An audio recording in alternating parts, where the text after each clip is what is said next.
Okay. There we go. Let's see. All right. Okay, it's recording. Good evening, everyone. Sorry about the delay. We're going to go ahead and get started. So I know it's a little impromptu, so thank y'all for actually being here. I decided to just have like a state of finance kind of quick conversation, and then we'll open it up for like additional questions or scenarios if you have it. John, too, if you want to at some point talk about what you see going on the banking side, please do jump in. But this is mainly going to be directed not necessarily at residential loans, but more so like the non-QM commercial, the whole debt service model, because there's a lot going on. And I've been seeing a lot for people who are newer investors. Maybe this is your first time, or maybe you've got 2-3 under your belt and you're trying to navigate it. So there's some things that I've been seeing that I want to make sure everyone here is kind of aware of. So similar but different than the residential market, the commercial investors do pay attention to inflation. They do pay attention to the job market. They do pay attention to the real estate industry as a whole and what's going on in the economy and all of that. At the same time, there are things that are leveling back off or coming back to the norm of where commercial and non-QM have been for years that actually have nothing to do with where inflation is at the same time. So whereas a lot of people are like, oh my gosh, these rates are high, they really aren't. They're back where they were pre-pandemic, is the situation. Now, the major difference, though, is you're finding the effect that affects the financing in terms of inflation with the cost of the properties. So whereas commercial loans have been 10% or 8% or 9% or 11%, depending upon the type, or 7% in the past, that's not new.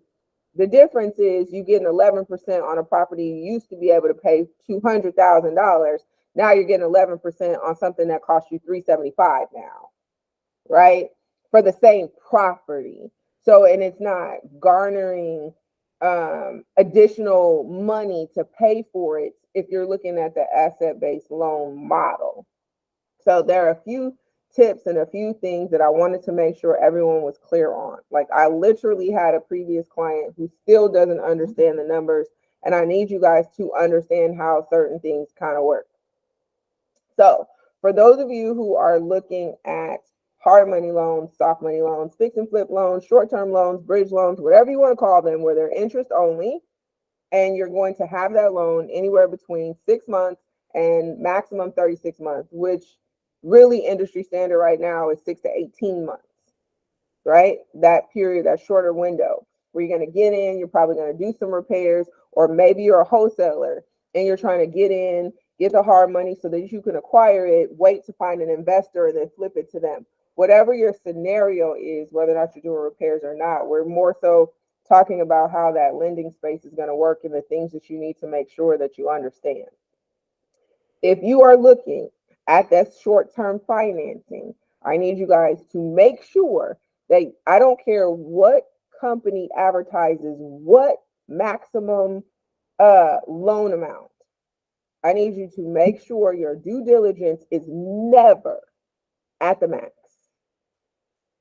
Never at the max, never at the max, never at the max. And I'm going to keep saying this probably for the whole time we are in this group together. The reason for that is because the max may not apply to you. It may or may not apply to your scenario.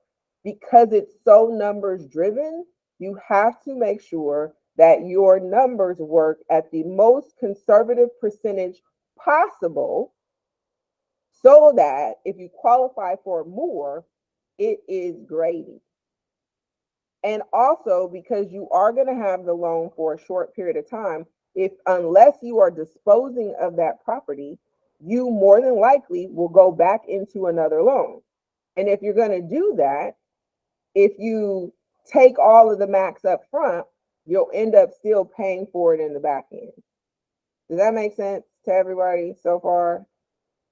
If it doesn't, let me know. Raise your hand, come off mic, something so that I know. Make sense? Going once, going twice. 23 times. Yeah. I don't see anything, can't hear anything. Can somebody let me know if that makes sense?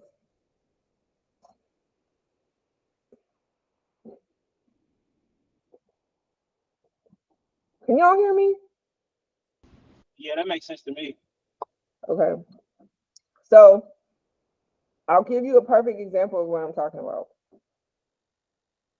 So I had a client who today wants to put in an offer on a property for $145,000. Her renovation budget is $120, and the ARV on this property is $275. She's got okay credit, but she doesn't have any experience. And so when you are really under 3 to 5 properties under your belt, lenders sometimes will automatically shave off 5% of whatever their max was just because you don't have experience, right? And then sometimes if your credit score is not over 720, they'll shave off another 5%. So to be more conservative, I just use 70%. And she only has $50,000 that she wants to spend on a down payment. But when you do the numbers, 70% of her 275 ARV was 192,500. Her renovation budget was 120. So when you subtract 120,000 from 192,500, it only leaves you with a maximum amount that can be contributed to purchasing the property of 72,500. Well, the property costs 145. She only has 50,000. Does anybody here see a problem with that? Based on what I just said.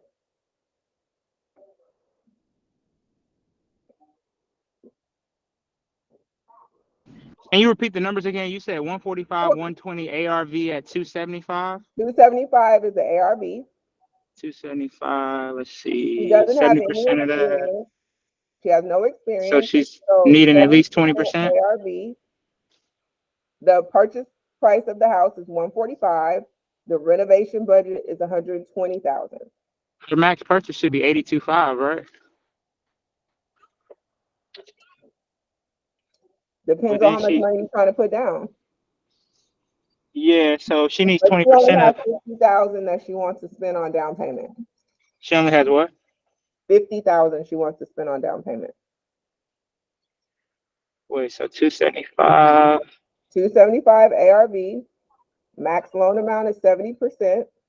192. Renovation budget is 120. It only leaves her with the maximum of 72,500 that can be put towards the purchase of the property. That's 145. And she only has 50,000 to put on a down payment. Mm-hmm. And you said max loan to value is 70%. 70% of ARV is her max loan amount. Max loan amount. 70% of the ARV is her max loan amount. So her max loan amount is 192.5, right? Mm-hmm. And then y'all are saying she needs at least Renovation budget 20%. is 120. Oh, Renovation budget is 120. minus 120. Leaves you how much? That's 75,000. She says 50,000 towards it. She's gonna need at least 20% of 75,000. Mm-mm. No, she Anybody else? needs more actually. She needs 75,000, right? 72,500 is what it ends up being, but close enough. Yeah, you lost me a little bit. Purchase I'm not price gonna is lie. 145. Because the way I looked at it was I took 275, 70% of the ARV minus repairs, right? So 70% of the ARV is 120,000. It leaves, if you do 70% of 275, you get 192,500. right, Subtract 120, that right, leaves you with 72,500. right. And The then purchase 72,500 price is is 145. she can only So offer 72.5, right? she could have done that. But if she only wanted to spend 50,000, what should have been the max purchase price? Let me do some math. Hold on. So let's You see. got a guess? I see you came off mic, Leslie. Yeah, I was sorry. I was saying that she had enough to purchase, but not enough to repair. Think of it the opposite though, because you will oftentimes, so where a lender is going to take away the money is not going to be the renovation budget. Can anybody guess why? because they cover If 100% of they the offer, renovation. let me add this caveat. If they offer up to 100% of the renovation budget, why are they not going to reduce the renovation? But what are two reasons that they may not even touch what your renovation budget is, but they will Because subtract the money from the purchase? They need you to flip they're it. not going to That's a suggestion. Go ahead, Calvin. they're not going to touch the cost of the renovations because they know the ARV. The ARV is already set in stone, but they're not going to touch renovations because they need you to have skin in the game, right? They need you to have 20% in the game. So they're not going to touch the renovations because they need you to front the help on the purchase. Because Well, they don't renovations are necessarily subjective. need it. That's you're moving in the right direction. You're definitely moving in the right direction. Think about this. One, renovations are paid on a draw. It's not real Facts. money. Facts. Paid on a draw. You have to front the money. You have to Hmm. prove the stuff was done before they will even give you the money. So they're not Mm-hmm. losing by not taking away from that. Mm-hmm. The money they actually have to give up front is the money that goes to purchase it. So to your Okay. Yeah. point, if there's not enough money left on your budget, I'm not going to touch the hypothetical money you still have to come back to me for. That would make sense. And give you more Hmm. money to buy a house that I still don't want. That doesn't make sense. I'm going to want Mm-hmm. you to have more skin in the game. So if there's not enough money left, the rest of it has to come from you. Because when it's all said and done, they would maximum, if you never touch the renovation, they're at max out 72,500. They're not out more than that. Mm-hmm. You and that's actually half of the sales price, right? So here's another reason why. Because unless you can show me a renovation budget that will still get me to the value less than 120, I'm not touching the renovation because I still needed to get to the ARV, because if you default, I want something that's going to be worth more, Yeah, Right. that makes sense. right? Yeah. Yeah. Because again, we're not in it for the house. You're in it for the house. Right. We're in it to flip the money. So I'm going to hedge my risk in the best place for me. So, and it's not going to be fronting you the money to buy the property. It's going to be keeping as much as I would actually lend to you in my pocket until you can meet my requirements to take it out of my pocket. Right. Yeah, To that makes balance the sense. risk. Mm-hmm. Yes. So I guess when we're looking at deals, we need to not only have 20% of the purchase price, but also up to what's the percentage on the draw that you need up front? Like 10% on the renovations? No, that so you're moving in a different direction. So stay with me with where I'm at and then we'll go Okay, there. got you. When you're doing your numbers, what you need to do is figure out in the best case scenario, which even using conservative numbers, what's the maximum amount I could get from a lender? And then work your numbers backwards. So if I'm looking at a property that's going to ARV at 275, here's what I see a lot of newbies do. Oh, I'm going to negotiate the purchase price without thinking about how much it's going to cost you to actually renovate the property to get to whatever the ARV you think. So, ooh, it's going to be 275, so I could pay 145. Well, you don't know if you could pay 145 for that property yet, sir, ma'am, because you don't even know how much it's going to cost you to renovate it. Once you figure out how much it's going to cost you to renovate it, if you did your numbers backwards, it would tell you what the maximum amount would be. So if she knew she only had $50,000 to spend, right? You following me? The maximum amount that she should have actually offered on that property is 122,500. Can anyone tell me how I got to that number?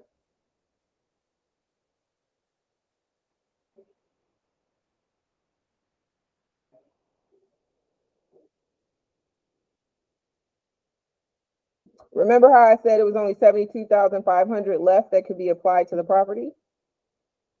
That was the maximum amount the lender would do. She had 50,000. You just add the numbers together.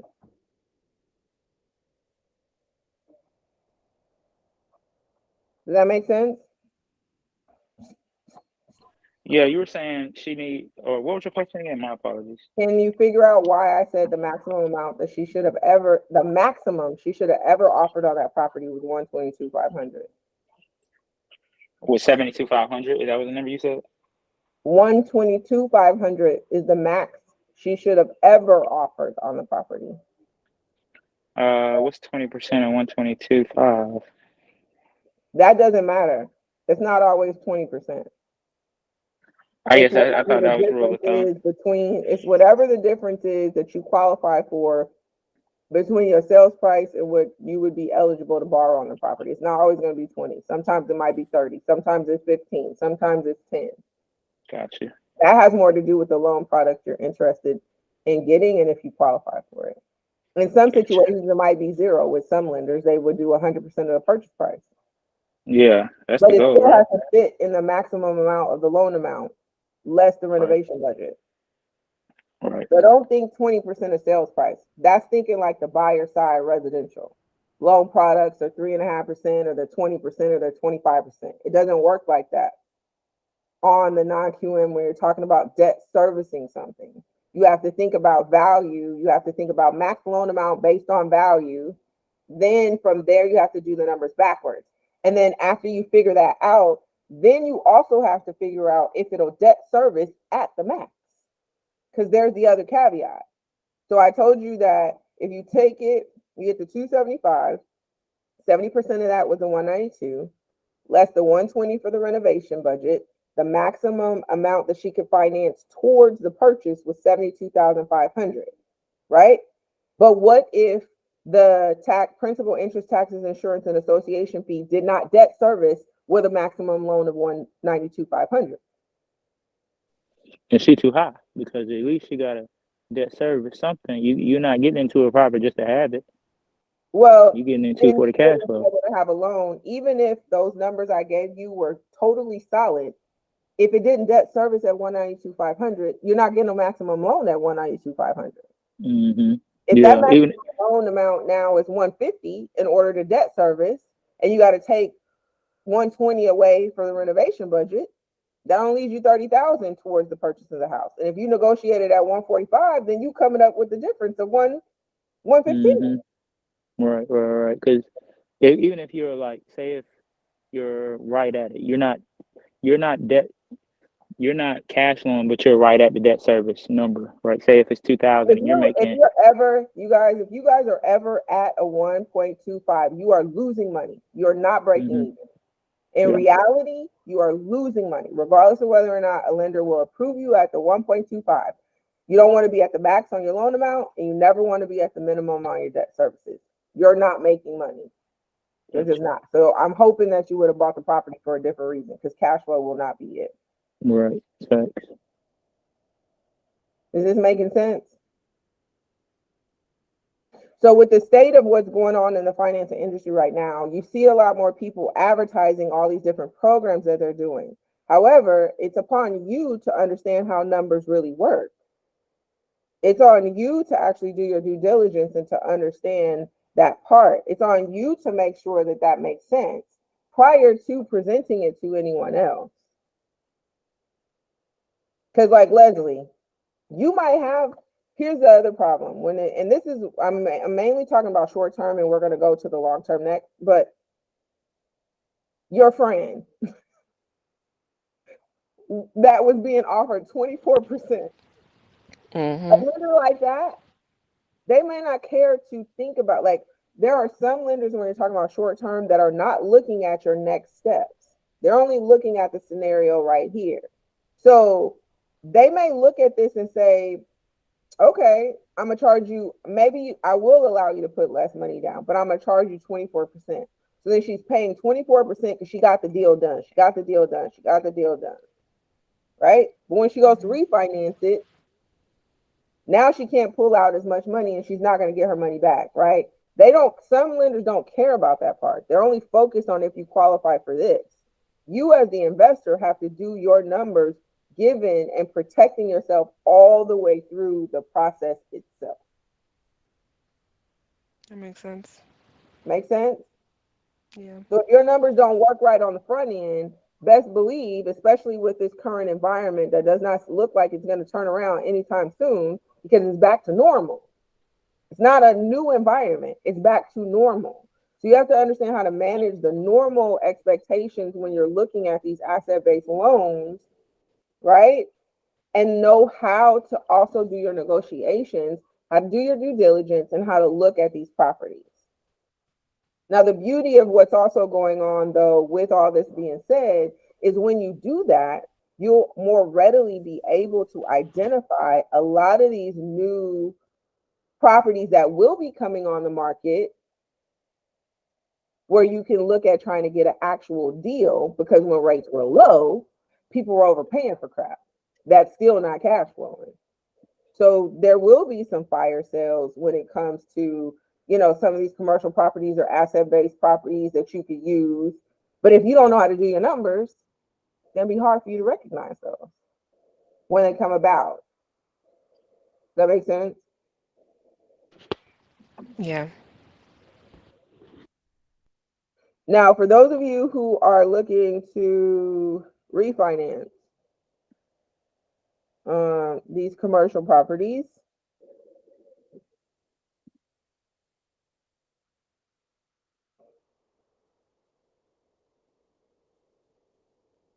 um, the flip side, well, the second part of this, so whether or not you're using short term and then you're going to go into it, or whether or not you're buying it into permanent financing. Now, some of the things that I see that's going on right now is that you need to be prepared for, that people weren't seeing before, is a lot of people are used to doing everything again, once again, at the maximum. I'm only going to put 20% down or 25% down. That's all I'm going to do. That's all I'm going to do. Oh, I have enough money for down payment plus closing costs. But they're not thinking about what their liquid cash looks like and whether or not they have reserves. And a lot of lenders are now looking for you to have liquidity in your portfolio prior to approving your loan. In addition, a lot of them are starting to require 3 to 6 months of your payment escrowed at closing. So you definitely need to have a lot more access to liquidity when you are looking at these properties if you're going to use financing in order to acquire them. Even if it's just talking about, especially when you're talking about long term. Now, you don't always see that as much on the short term money, but you're looking at a 15, 20, 30-year loan. They're looking to fight against first payment default, second payment default, first 6 months default. So if they've had some issues in the past, especially though that even if they haven't, but a lot of the ones who were lending out money and having all these lenient programs, they're starting to see that a lot of these things are coming back to them, right? So of course what happens is if I get burned, then I'm gonna protect myself next time, right? So there a lot more of them are starting to require a minimum of 3 months. So expect your closing costs to increase. Now, on one hand, you should have already had the money anyway because you would have already had to prepare to pay the payment.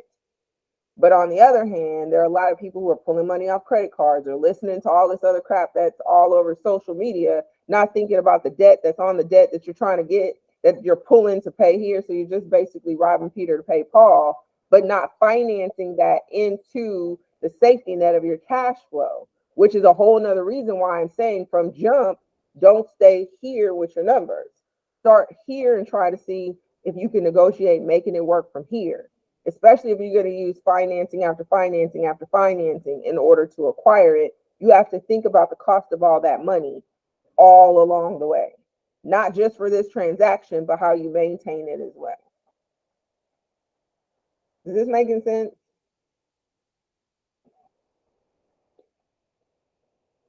Yeah, it definitely is. From my understanding, you're saying whether we get hard money, get a bridge loan to help finance along the way, or we just go get private money. What's the calculation of the debt on that money to know if it's actually good debt versus bad debt? And whether or not any potential cash flow it's going to cover it. Because if it doesn't, you're taking a loss. Right. Right? They're gonna get their money regardless. Mm-hmm. Mm-hmm. Makes sense. They're going to get their money first. Right. They're gonna get their money first. Your real profit is only after you truly the penny after you truly break even from all of the expenses, whether or not you see them in this particular loan or not. Mm-hmm. Because it's one of those things that I think people often forget. Like if you were to get a line of credit and say you pay for something in cash, oh, I own it free and clear. Well, no, you don't. You don't own it free and clear. You got a payment on it. It's on that line of credit. Yeah. Why didn't you factor that into your number? So if you cash flow on that asset $1,200, but your payment is $600, you did not cash flow $1,200, ma'am or sir. You didn't even really cash flow $600 because you also have to put in contingencies for vacancies, savings, maintenance, repairs. Mm-hmm. You got to put stuff away. So what is your true dollar figure? The better you guys get at making sure you do the numbers up front, the more options you also have later on down the line is the other part. Because here's another thing. I have someone who I know who was building a house. They got hard money. Guess how long they've been paying on that hard money loan? Just take a guess. 9 months. Any other guessers? Probably a year. 2 If not years. longer. I was gonna say a year. Leslie wins it. 2 years. That's ridiculous. Did they buy land and then build on it? Mm-hmm. Yep. And the city took 12 months to approve their plan. That hurt. But instead of getting a land loan for the land that you possibly could have stretched out for 10, 15 years to make the payment lower, they got a loan money. They ended up getting hard money to buy to do the construction altogether. So they've been paying, and it's interest only. So there's nothing going to the principal. I know that hurt. I know it hurt bad. 2 años.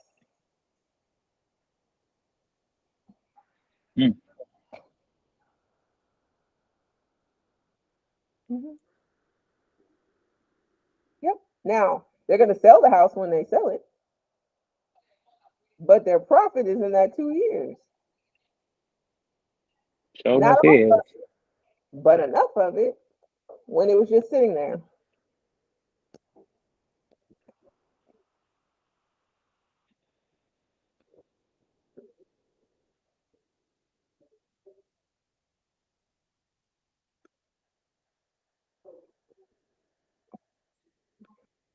Does anyone have any questions so far? Not at this time. Okay, so what can you do? Because this was not a doom and gloom situation. This is what I'm seeing.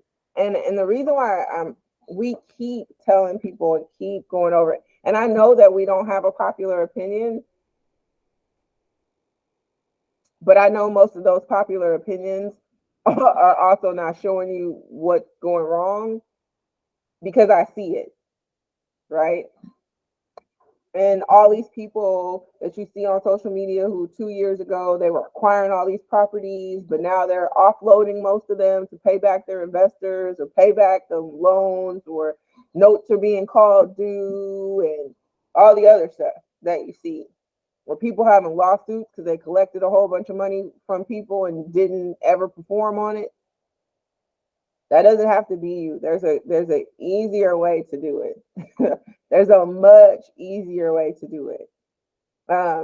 So going back to the personal financial statements, if you guys have completed those, we're going to look at helping you guys go to the next level with figuring out what to do and what other types of debt that you can acquire. I'm not saying don't get lines of credit. I think those are actually really good and useful tools for you to have. The reason why I keep saying know your numbers is because as you start tapping into having access to additional resources, you want to always still keep in mind while you're doing the numbers, if you're going to leverage them, what the cost of that money is in addition to any financing you get for a property, so that you make sure your numbers fully support you paying all of the debt that you might have on that property off at the same time. Whether or not you're using 0% interest credit cards, maybe it's not that, maybe it's a year, but does your project, is it going to be done in a year? Because at the point that you max that credit card out and it takes you 13 months, everything that was zero is no longer makes sense, because that's not how those credit cards work. If you don't pay it back within that period of time, you get taxed interest based on what you totally borrowed, whether or not you paid any of it back or not. So if you have a credit card that's 0% interest and you took $5,000 and you paid back $4,500, 12 months in a day, you're paying interest on $5,000. Doesn't matter that your balance is now $500. So you would have needed to factor that into your numbers to just make sure that you have some level of protection there, whether or not that's you having savings, whether or not you deciding, hey, it's worth the risk. Whatever that is, you just want to be aware of it so that you're not in a place where you're surprised or caught off guard when it comes to you figuring out whatever the next step for that property is. John J., you with me?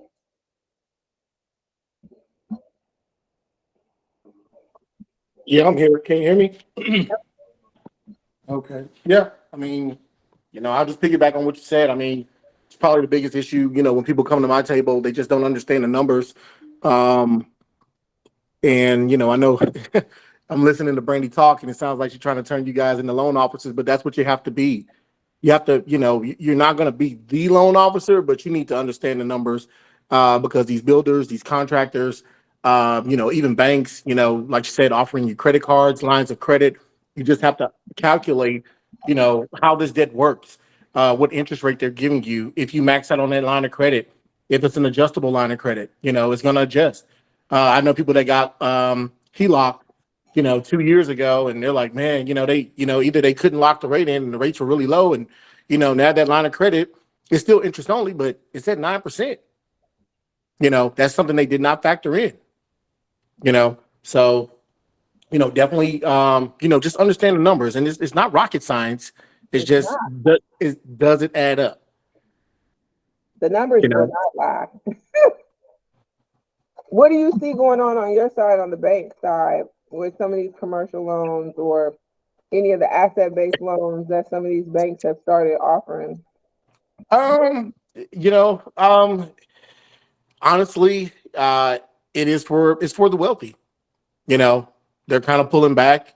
But if your money's right, and your net worth is there, and you're really cash flowing, not like, oh, making a couple $1,000s here and there, but you're really cash flowing. They will lend to you, but the banks are kind of pulling back on that kind of stuff. They're not taking as much risk. They are looking for relationships. If you're at Chase, if you're at Bank of America, Wells, your relationship really won't be acknowledged unless you're just one of these guys that got like $5 or $10 million in the bank. I'm just gonna be honest with you. You can have 200,000, 300, 400,000, but if you pull it out, it's not gonna really be a big hurt to them. But if you do put your money with a smaller institution, you will have some leverage. So you need to find some banks that you can actually leverage, and that want your relationship. They want your money, and they want to help you grow. So there are some banks out there that will do that for you. So just don't put your money anywhere. I know we like the technology of Chase, Bank of America, Wells Fargo, and some of the bigger institutions, but some of the smaller banks, they will work hard for you. So are there any particular that you can think of that either have like a regional or national presence? I'm sorry, say that again, Brandy. Are there any banks like that you can think of that might have like a regional or national presence that they should consider? The only bank I know that has a national presence, they have a I think a lot of products would probably be probably City. They just always have some type of unique product. I don't think have not met anybody from around the country that doesn't come to me with, hey, I got this loan or this product from City. Do you have it?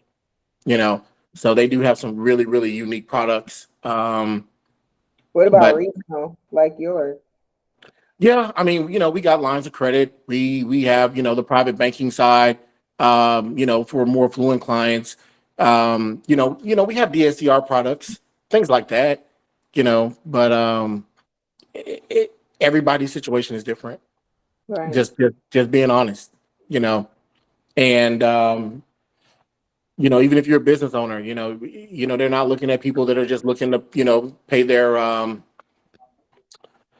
Payroll. pay out their employees every month. Because some people get lines of credit for that as well. So, you do really have to have these, have your stuff in order, when you come to these banks right now, because they're not trying to be on the losing end of stuff. So I want to encourage everyone to make sure that, because if I'm not mistaken, everyone did, you guys all did finish, and I know Calvin, you did because you showed me yours. You guys all finished your personal financial statements, right? Charles, Miss Wright, I don't know who the 708 number is, Bria, Leslie. Yes, I finished mine. Okay. I have one. I didn't even know where that came from, but I have one. You didn't know where it came from? No, that assignment. I didn't know where that assignment came from because this is my probably second call. So. Oh, okay. So when you first get in, when everyone first starts, we recommend the first place to start in your journey is to complete your personal financial statement. So unlike just a budget that shows you what income you have coming in and what income you have, that you're spending on whatever debt or savings or whatnot, your personal financial statement will help you really take a serious look at where your true net worth currently is between all of the assets that you may own and or all of the debt that you might have, right? And starting from that vantage point prior to even deciding what kind of investor you want to be helps you have clarity to where you are so that you can build a better bridge to where you're looking to go. That makes sense? Yep, makes sense. Appreciate it. So if you do that and you have a negative net worth, then your first step may not be buying something. It might be identifying if there are opportunities and ways that you can start to break even, right? Like, does that mean you're spending too much money here, or does that mean you're doing something else? Does it mean you need to have more income? Maybe you're not buying something first. Maybe you're wholesaling to get money to pay off debt or to make savings, right? Like, it helps you make your decisions a lot easier with possibly where your starting point is. If you are at a point where you're breaking even, you might also do the same thing and figure out if there's ways that you can adjust. If you're starting in a positive position, then maybe you're leveraging or adding to that to figure out exactly if it's time to deploy the money, or maybe you might decide to also go into REITs instead of buying a property, or maybe go into a syndicated deal first. It just gives you clarity when you know where you are. A lot of people are making decisions chasing cash flow, but they don't even know whether or not they're ready for that yet. Does that make sense? Yes, ma'am. Okay, cool. Oh, Najee, thank you for being here. Hey, y'all see I'm riding these streets. I see. We What were is just going on? nothing much. I was just kind of letting them know just things that I'm seeing on the financing side with people not doing their numbers, like making all of their numbers based on whatever they see advertised as maximum loan amounts, not understanding how debt service works, not backing out of renovation budgets and identifying the maximum amount you want or should offer on properties to make sure you have it in, like only looking at the sales price, but not looking at the total amounts, not factoring in closing costs, not factoring in the cost of additional debt that you might get that's not wrapped into the loan, like credit cards or lines of credit or private lenders that are outside of that. So I'm seeing a whole lot more of that as you see an influx of people who have, 0 to 5, I'm really going to say 0 to 5 projects under their belt, going off of what they've seen in a more friendly interest rate environment, not recognizing that we've returned interest rate wise to where we were, but the price of properties has been costing more. So you really have to make sure that you understand that. Yeah, this is a really, really tight market from interest rate financing, total costs versus where properties are actually worth, right? Like I'm suspecting, and this is just suspecting. I'm not positive about this, but right, things are starting to. I wouldn't say. I would say slow down a little bit, but housing prices are still relatively high in comparison to where interest rates were. Right, so it's not like housing prices have calmed down. We had 2 straight years of high double-digit growth in the housing market, like 2 straight years, Ridiculous like growth. exactly right, like 17 this year plus 19 the next year, like 20 on 20 numbers, right? So you're talking about housing prices that are massively inflated in the last 2 years, and then interest rates have spiked up more than double, 2.5 times, 3 times more than what they were. All of a sudden, this same house, you might be paying a whole $1,000 more, right? And so, has rents jumped that fast? Ooh, it's starting to not really, not really. They have not. And now it's also a weird time to be out here trying to flip some stuff, right? Because then you'd be dealing with what the same people buyers are dealing with. So you just got to be very careful to account for everything. And I'm a big fan of finding reasons not to do a deal.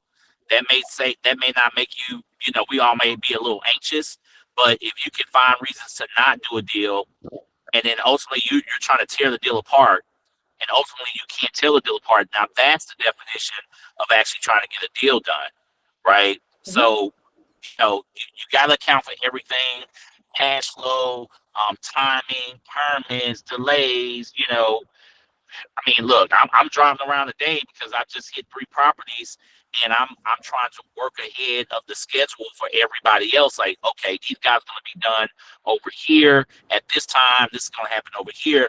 Look, managing multiple projects is not easy. So I'm a very big problem for you type of person. Very, very big about that. Because it can get tricky, especially if you're not paying attention to the market because you're actually working on this project. See, a lot of people they got the head down going, right? And then you wake up, you're like, whoa, what happened to interest rates?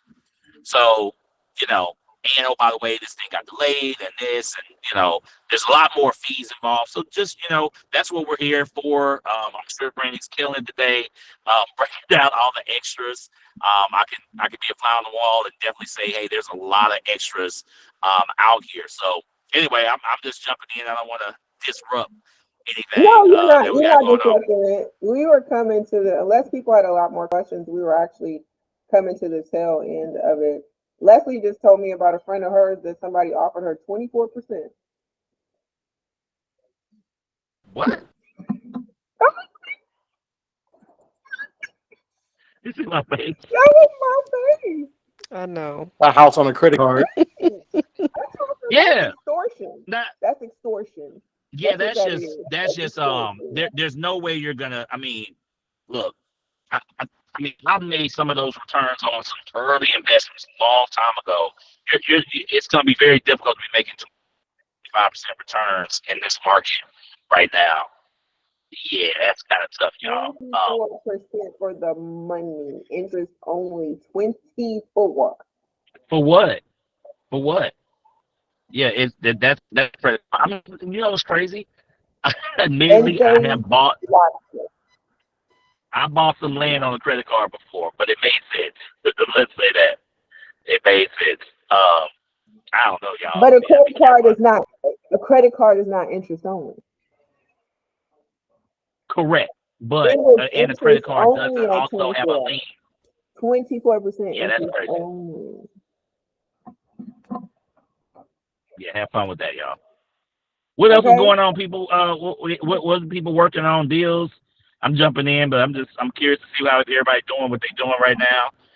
Stagnant looking. What's going on? Bria, what's going on with you and your partner?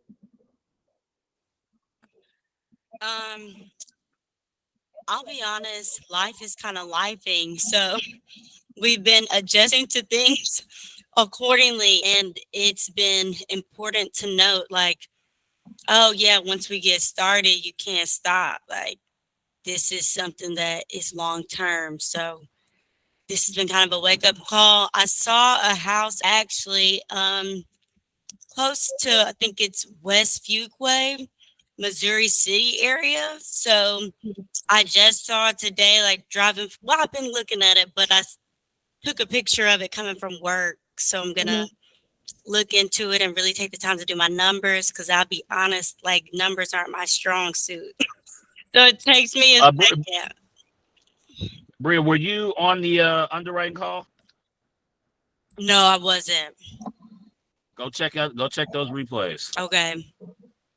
Yeah, like for real. That some of these calls we're doing with intention.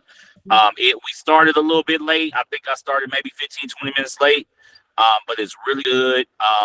Around again, the numbers. There's spreadsheets. The spreadsheets that I present in that call is in your document section. So, we definitely don't want you out here looking at property without knowing how to run numbers. Okay. For So, sure. yeah, that's not what we teach you here at all. So, which If is fine. If anything, I would rather you know numbers, even if you didn't know how to negotiate. Like, I feel like you can get somebody to help you with negotiation, but what you can't not do is not understand your numbers. For sure. And it's just like, what do you feel like? What do you feel like? Where do you feel you struggle the most? Like, what is it about the numbers that seem to be more complicated to you? Because, like John said, they really are very basic at their core. Yes, if presented right. So sometimes it could just be confusion into what things mean or where you start or whatever. I think it's more so knowing, like, potential fees and kind of like what ifs, like being prepared, regardless of what the loan is, being able to know, like, you can pay it, contingencies, and then also like rehab costs, which is something that I just need to work on looking at more also. Just like factoring in how much the rehab would be. So 2 solutions. One, definitely go back and watch those replays, like for real, right? That's number one. Y'all, I am gonna add the financing ones. Y'all have to forgive me. I know I'm a few weeks late. Go back and look at those 2. I promise that's after I get off this call, that's the next thing I'm doing. I want you to look at that call. Then I want you to download those documents that were shared with the call. So those are underwriting tool documents, right? Like one of those files, that's the file that my wife uses, right? Like that's what she uses as a file, right? It's a good file where it has a lot of spots for you to account for, right?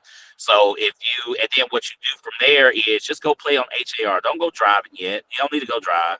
Right? Like, go get on HAR or something like that, Zillow, wherever you're looking at some deals, and you see something, you're like, oh, this is interesting. Then you go take that, put it in the tool. Okay?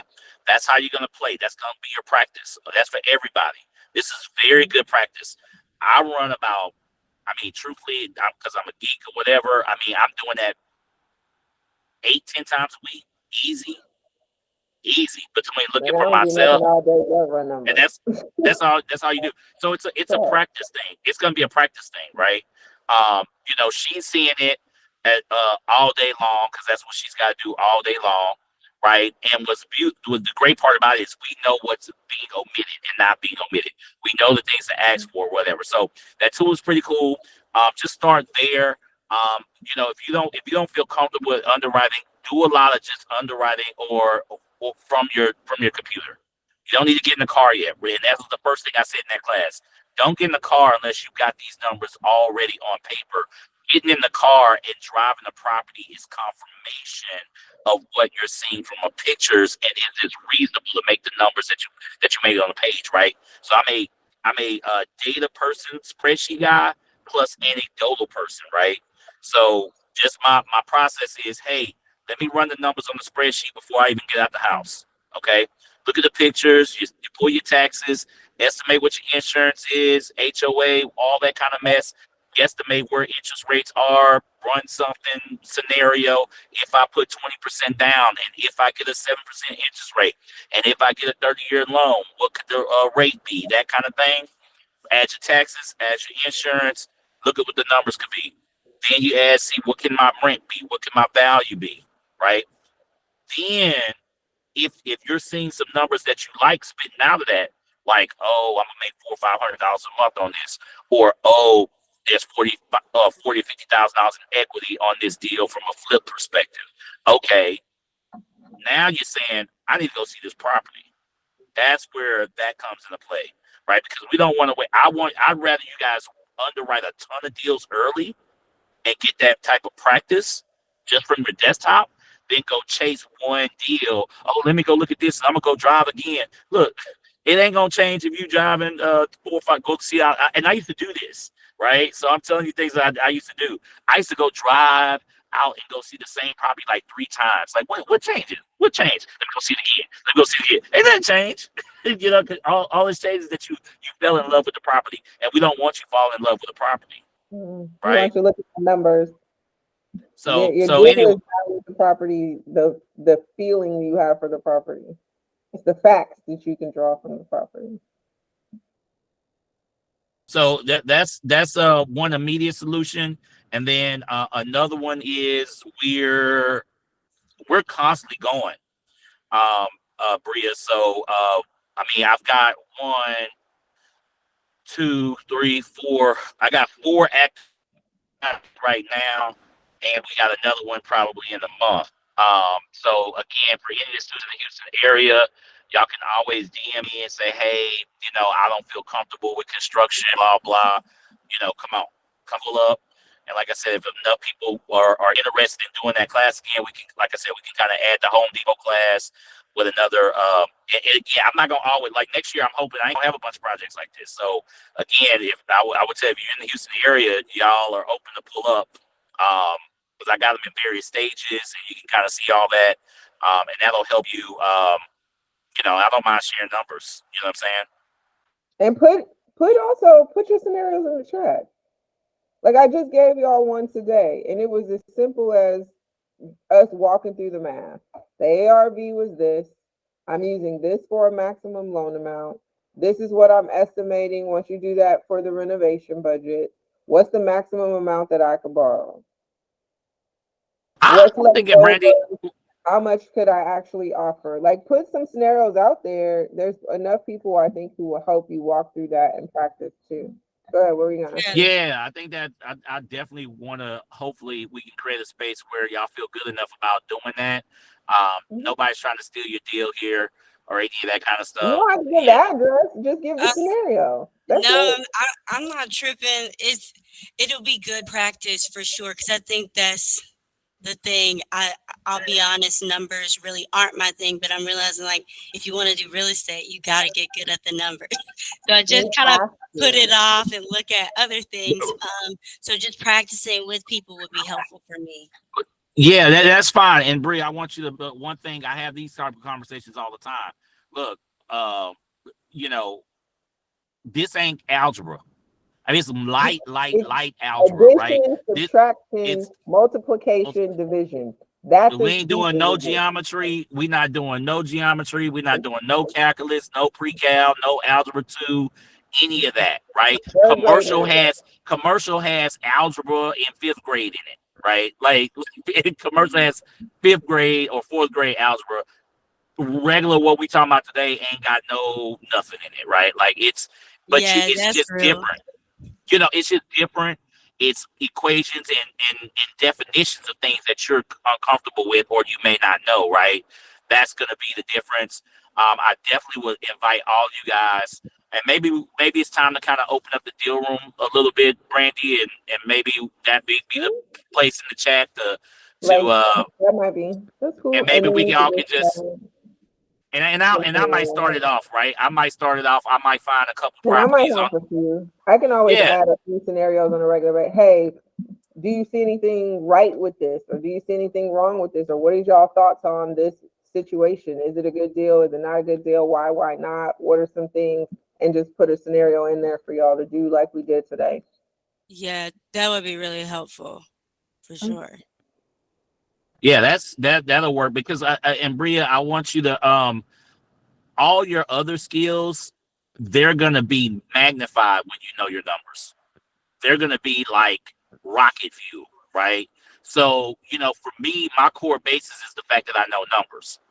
Now, my strong communication skills makes me like super successful, right? So, or my negotiation or my people skills to just be cool with people and how to talk to people, those are like my skill sets.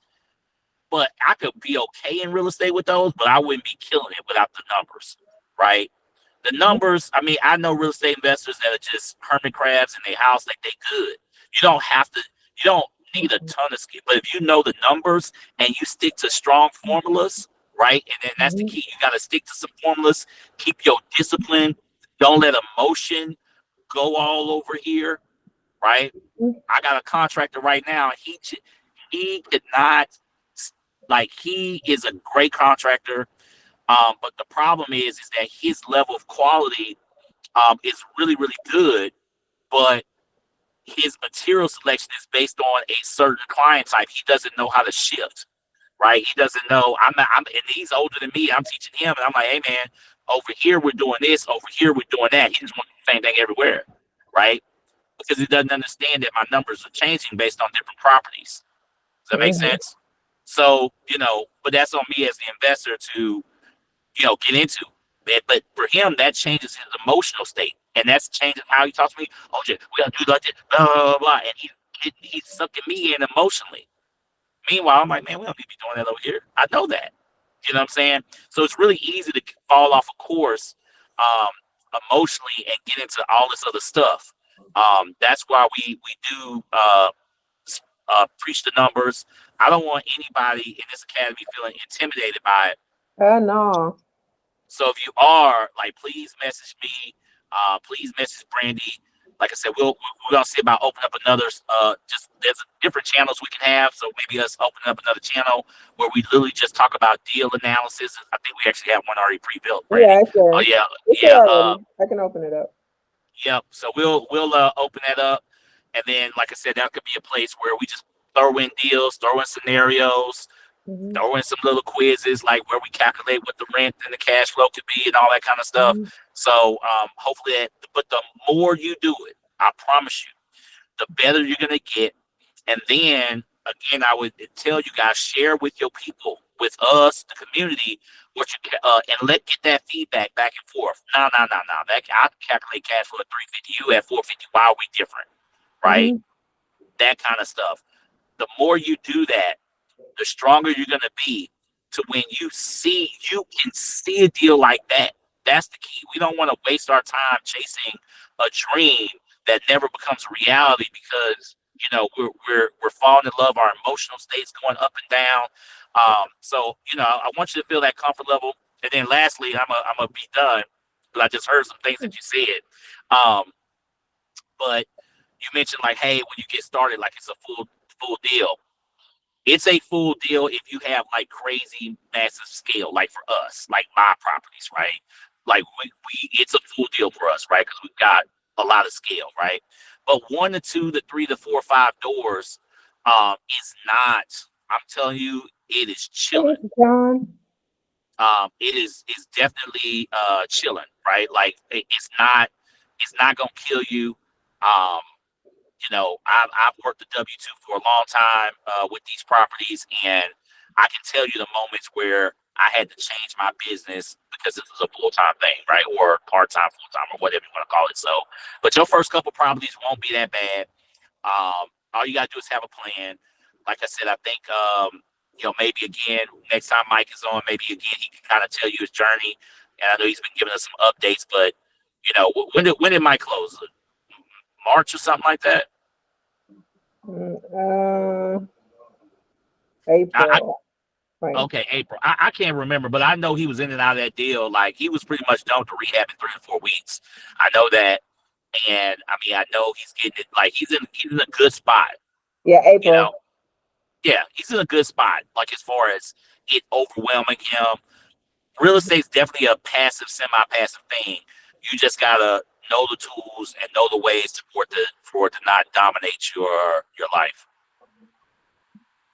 And then two, here's one of the things that just for me personally, whenever I'm afraid of doing certain things, it becomes more overwhelming if I'm looking at it from a position of I'm never going to get there. And for those people who, and I know that there are people, I just so happen to be one of those people who always love math, but I recognize that everyone doesn't always love math, right? But I used to be like that when it came to English. I hated English. Like anything, I was like, I can't do this. I can't get it. I can't put. But then when I speak, sometimes it's like, wait a minute, I do know how to put. I do know where a participle goes, or I do. It was really me telling myself I couldn't do it, more so than my inability to do it. So part of the reason to understand that this math is literally addition, subtraction, multiplication, and division. Even in commercial, you can break down some of the formulas into those 4 steps. Everybody can do that. So you can get it. It may be challenging right now. It might need to be presented a different way, but your ability to get it is already there. So you've already got that. You actually can do this, right? And so the more people John offered for you to come to the bank, sit down with him too, when it comes to the numbers, there's multiple people to help. I want everyone to know this is something you can do, like literally can do. So anything we could do to help you guys get there only makes it stronger for everyone in the whole, because we're all here to be a team. This is not just about us teaching you guys, it's about all of us being here to support one another. So you guys support us just as much, your presence supports us just as much as our presence might support you. You know what I mean? Yeah, that was really good to hear. I think, yes, it's like I can do it, and repetition is key. But and Yeah. it's like, I'll sit down and start looking, and then it's like, well, it could be 20,000 for rehab or 30,000, and then it's just like, I don't know which one it is. So then it's just like, let me put this down. But just like basing that is going to be important, and I depend on Key because Key is more numbers oriented to just kind of tell me. But it's like, no, I definitely need to know for myself Right. too. Yeah, you'll get it. You will get it. Yeah, it'll be fine. And like I said, while you talking, I appreciate you being vulnerable.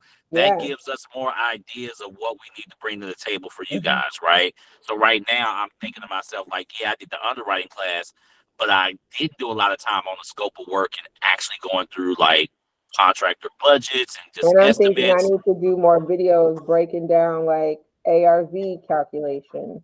What are sales price calculations? What are, so I get that.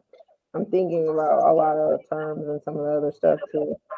Yeah, and like I said, Bree, I think what you want to do, what we want you to do first is hone in on the strategy, right? So Mhm. I know you're talking about rehab. So are you talking about flipping or are you talking about buy and hold? Have y'all landed there? Yes, buy and holds. Okay, cool. Okay, good. All right. So yeah, Yeah, The we're not numbers trying to are be gonna fancy. the way that you remember how I was telling you the scenario that I gave you guys, and I was saying if they were going to dispose of the property, you would have to also take into consideration something different than if they were going to hold it. They definitely couldn't afford to miss all these other calculations. Like knowing that by itself, to OJ's point, is once you're learning to practice, you're really going to repetitiously be dealing with the same types or categories of things that you have to calculate for your numbers. You're always going to be looking at closing costs on the front end and the back end if you're going to hold it. It's not just on the front. Well, either way it goes. You're always going to be looking at the market rents. You're always going to be wondering if the debt services. You're always going to need to know certain aspects of the property going in and the renovation and how that's going to affect the appreciation and other. There's some things that as you learn it, you're always going to need it when you're doing your calculations, so it'll make it easier for it to stick. And one thing I would say, Bria, just as you're talking, that's again where let your anxiety help dictate your strategy. Now, we want to overcome our anxiety over time. We want to use our fears and learn from them. right? But certain things, if you know that you're not comfortable with, you ain't got to go all the way with it. And what I mean by that is, we don't need you doing no full crazy $100,000 rehab. Maybe do a $20,000 rehab. Right, Or right, my right. first out here, the first one I did out here was what, $12,000. Lipstick deals. If this, ain't nothing wrong with a lipstick deal. And so, now what you got to figure out is, what is a lipstick deal for you? What does that cost? What does that mean? Right. And that's kind of, what, okay, lipstick deal. We know we got to paint. That's why I said, hey, come pull up at my joints, right? Because you can see before and after. I've got a couple units that, we haven't tore up yet. So you can see before and after, right? That'll give you ideas like, okay, if I replace floors, okay, OJ, how much it costs to get these floors? All right, let's go to Home Depot. What kind of floors you want to put down? Here's what the tile costs. Here's what the labor could cost. Boom, boom, boom, boom, boom. All right, I need to paint the joint. How much paint do we need? How much square footage we got? We got less than 1,000 square feet, maybe 5-6 gallons. How much that costs? $30, $35 a bucket. You see what I'm saying? So, this is how, and that's where all you're telling me is we'll get a scope of work class in where we kind of go through some of that, go item by item. I can't tell you off bat what every item is going to be in every house, right? But we can show you how to shop. We can show you how to negotiate with contractors. We can show you how to have a smell test. And that's my big one, right? Where when you're a newbie investor and you're trying to figure out how to work with contractors, always remember your smell test / common sense. I use paint as that's like the example I always use, right? You got a 3-bedroom, 2-bathroom house, 1,500 square feet. Maybe it's 8 to 10 gallons worth of paint. I know that might be worst case $300 worth of paint, whatever.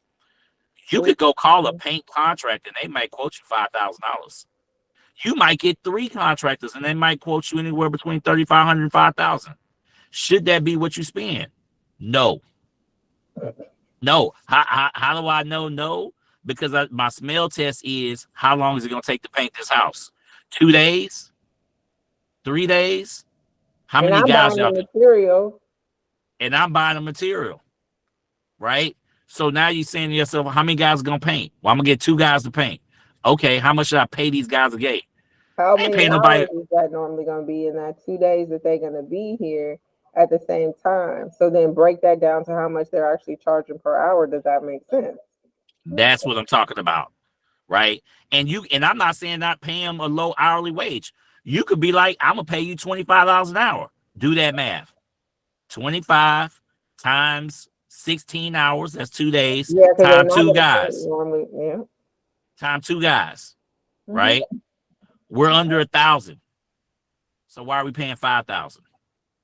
You see what I'm saying? That, and again, you may not know that business, but that should pass all of our common sense tests, right? And certain stuff we're going to pay for more. Yeah, exactly.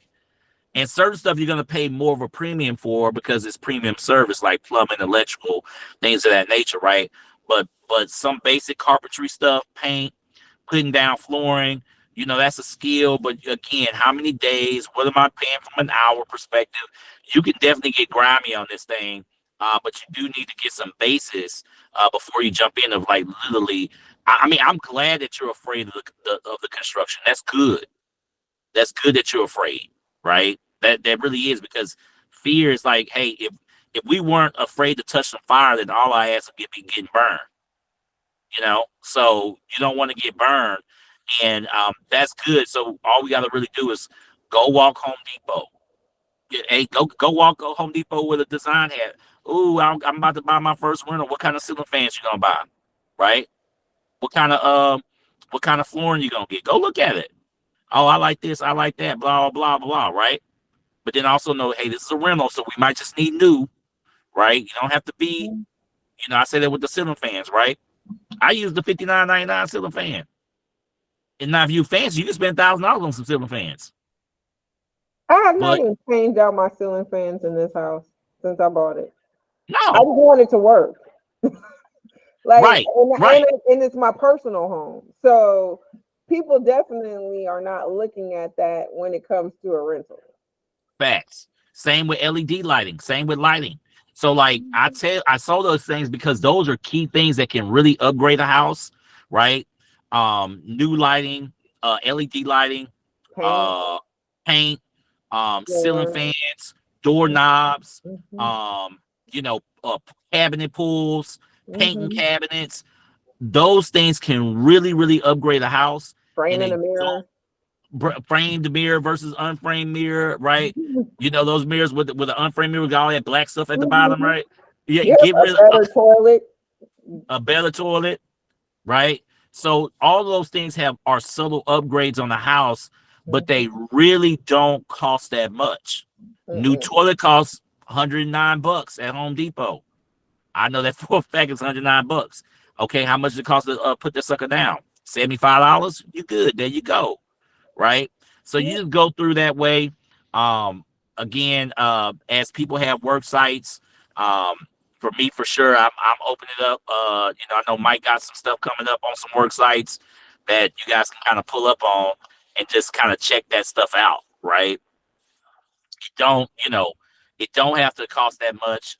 For me, I'll tell you right now, even at my experience level, I ain't really doing a whole like it's not my wheelhouse to be doing rehabs over 20 grand. That's just not my wheelhouse. I'm not spending hundreds. If I'm spending $100,000, that means I got doors, right? That means I got a lot of doors. And so picking your lane, Bria. I would say the next step as buy and hold investors, what you probably want to do is hone in on some areas around town. Okay, that's for everybody, right? No Figure matter where out. you live, no matter where you are, don't be all over the city. You're gonna confuse yourself. Don't be all over the city. Just like if you were buying your house, you need to pick an area. If you Exhaust look the at it, area Mo before City you is a move good on. area. I like Mo City, where you were talking about. Mhm. Yeah, Uh, I That part definitely. of Mo City where she is not too far from me either.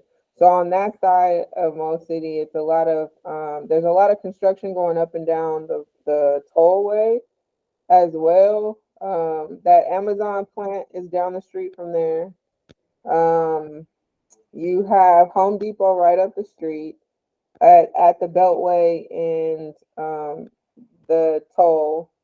On the left hand side, there's also some additional advancement. Brentwood, Hunters Glen. Behind that. I'm gonna call them out for y'all. Brentwood, Hunters Glen, great areas. I own 3 properties in Brentwood.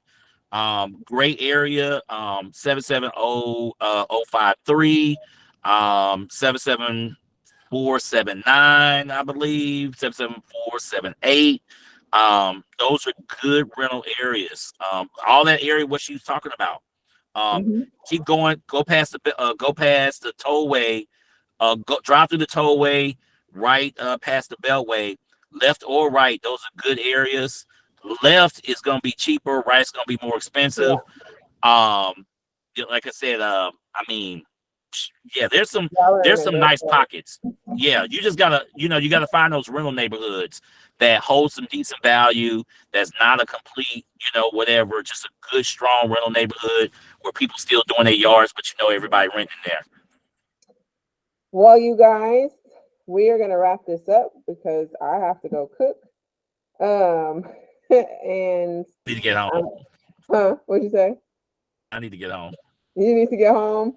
Yeah, my family is in town, and my niece has to go to camp tomorrow, so I need to cook her some dinner because I know she sit up here like I'm hungry. So, but I hope this really helps. We'll do more of these. I'm back in town for quite a while, and so there's some other things scheduled. OJ, your next class is next Thursday, right? Next Thursday. So next Thursday, guys, we're doing landlord tenant law. This will be good if you want to be a buy and hold or short term rental, whatever. Landlord tenant law is really good. Or if you We'll want to get start in it, property management.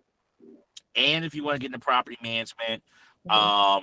this will probably be like a property management month, right? That of classes that I'm really kind of focused on. So next week we'll start with because I just kind of finished up my decks today. We'll start with federal law. We'll go through the federal law that applies to everybody nationwide. Then we bring in my man Karan, and I'm trying to recruit somebody from a heavy blue state to give the opposite version, right? So we'll have a big red state, big blue state, hopefully lawyer to kind of just go over laws. That's really important as you get into management on the back end, because tenants like to kind of try to flex on you. They ain't flexing on me when I know my stuff. Oh, if I did this, I'm gonna call my lawyer. Okay, you owe me $2,000. You got a lawyer? All right, got it. You know what I mean? And oh, by the way, like I'll give you a prime example of landlord-tenant law making me some money. Happened today/yesterday. We gave a 30-day notice. Kind of gave people 60 days. We got gave a 30-day notice to two tenants. They were brother and sister, living in two separate units. And they just had a bunch of people staying there, and they would not put her son on the lease. We asked them like 6-7 times, verbally, formal communication. They just wouldn't do it. And they just thought they could chill when we were the new owners. And so I just said, you know what, bump it. We're not talking to y'all no more. I'm over it. I don't have time to be, I said, I'm one of those landlords. Like, I say what I see it, right? Like, I'm not about to go back and forth with you about a bunch of stuff. So anyway, we gave them a 30-day. And they were real quiet, like tried to follow back up with them. We called to say, hey, man, y'all still moving out? Because we like to get a sense like, man, you about to make me go to eviction court or what? That's basically what I like to know. Like, I ain't trying to go to eviction court, but I want to be prepared if we need to go. And they ghosted us. Nobody saw them moving out. I tried to call just to kind of be cool, like, look, man, how can I help you type mess? So I get cussed out just by me trying to help them. And so I said, bump it. And so they had said nothing. They ran up a bill. So Friday, I'm like, look, let's prepare. Let's get the paperwork together. We'll be on eviction court Monday morning, blah, blah. Okay. Because, of course, the guy's like, and then he hits us up on Sunday. You can't this, blah, blah, blah, blah, blah. And I literally said, this is because I flexed on, he's trying to flex on me. And I literally said, look, man, here's my evidence that I'm bringing to court. We filed this date on this date. We have this communication on this date. We have all of our text messages are recorded. All of our phone calls are recorded. So I actually show the 4 times that we have asked for this person's information. You either give it to us via text, via email, and on this last call, you cuss me out again. So you let me know, right, how you think this judge is you think you about to win this case. I'm not flexing on you. I'm just going to tell you what my evidence is right now. Do you want to beat me or what? You know what I'm saying? And, midday yesterday, my property manager, Jane, texted us and said, hey, yeah, I see this you all over here. And by this morning, we got keys. By this afternoon, both of those units are pretty much demoed. Now, how does that make me money? Because we're going to have those properties up on the market by September 1st. They'll be up on the market. If we would have went through the eviction process because I was afraid of them flexing on me and all this other kind of mess and them not paying, that would have at least delayed another 2, 3, 4 weeks. So we probably we'll gain a whole month of rent just because we know what our legal rights are and how we should protect ourselves. So anyway, that's a preview. You can still file a judgment on them for what they owe you. Absolutely. Right. Rarely do I want to kick people on their way out. I will, but very rarely. They didn't do enough to piss me off to kick them on their way out, but you can. Sometimes people need to just learn because they'll keep with that pattern. Absolutely. So after that, guys, we're gonna close this out. I did move the property management course to